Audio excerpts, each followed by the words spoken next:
Bonsoir tout le monde et merci encore une fois de regarder nos vidéos. Aujourd'hui, nous allons faire notre deuxième vidéo et j'ai décidé de vous parler d'une maison qu'on a conçue en 2012 dans l'un des quartiers que je dirais VIP de la ville de Bujumbura, et c'est à Kigobe.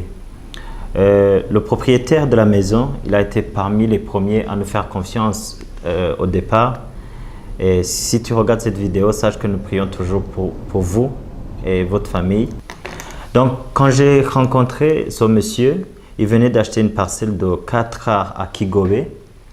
Il avait même acheté, soi-disant, la parcelle avec un plan.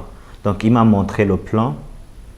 C'était 2 appartements, donc un appartement au rez-de-chaussée avec salon, salle à manger, cuisine, et un appartement à l'étage, pareil, avec 3 chambres, salon, salle à manger, cuisine aussi, avec un escalier extérieur qui t'amène sur l'appartement de l'étage.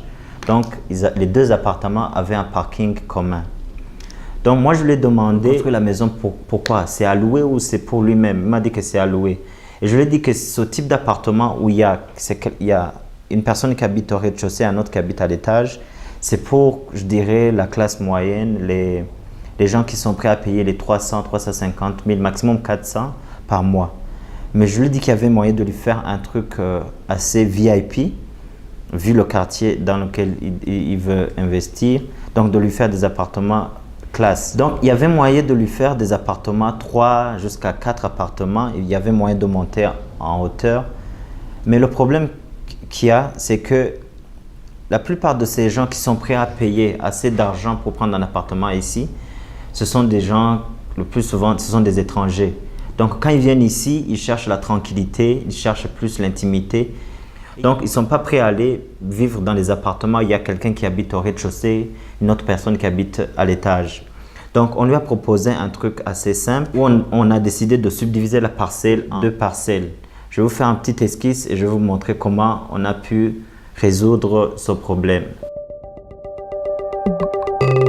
La parcelle de notre client avait les dimensions ci.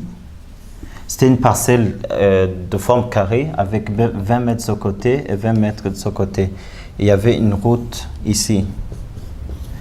Donc, le concept était simple. On a décidé de subdiviser la parcelle en 2 parties, juste là au milieu. Et là, on avait 10 mètres et 20 mètres de ce côté. Donc, 2 arts de chaque côté. C'est à peu près dans les 200 mètres carrés. Pour ceux qui habitent, pour ceux qui vont voir la vidéo, qui sont à l'étranger, ils savent combien 200 mètres carrés, c'est assez énorme. Ce n'est pas n'importe qui peut s'offrir un appartement de 200 mètres carrés dans ces pays que vous voyez développés. Donc, on a enlevé en premier lieu, donc on aura 2 entrées, une entrée de ce côté et une entrée de l'autre côté.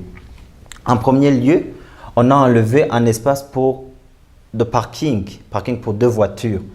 C'est à peu près de ce côté, on enlève 3 mètres et 2 voitures qui vont parquer l'un devant l'autre. Et là, on a 12 mètres. On a enlevé cet espace de parking. Ici au Burundi, comme vous le savez, nous avons toujours tendance à avoir une cuisine extérieure, la chambre pour celui qui fait la cuisine et sa salle de bain. Donc, on enlève l'espace ici derrière, à peu près dans les 3 mètres, où vous aurez sa salle de bain, vous aurez sa chambre et une cuisine extérieure avec un petit stock. On a aussi enlevé cet espace. Et puis, il fallait aussi un petit jardin juste là à l'entrée.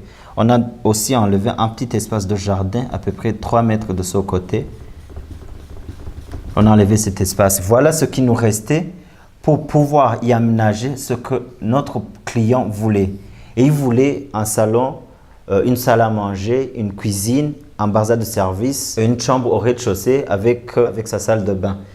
Et à l'étage, il voulait au minimum 2 chambres et un petit bureau. Et demain matin, on a fait la vidéo un peu tard, on va vous faire visiter, on a demandé l'accord du client, et on va vous faire visiter la maison et vous allez voir vous-même en réalité que ce que je suis en train de vous raconter ici, c'est faisable.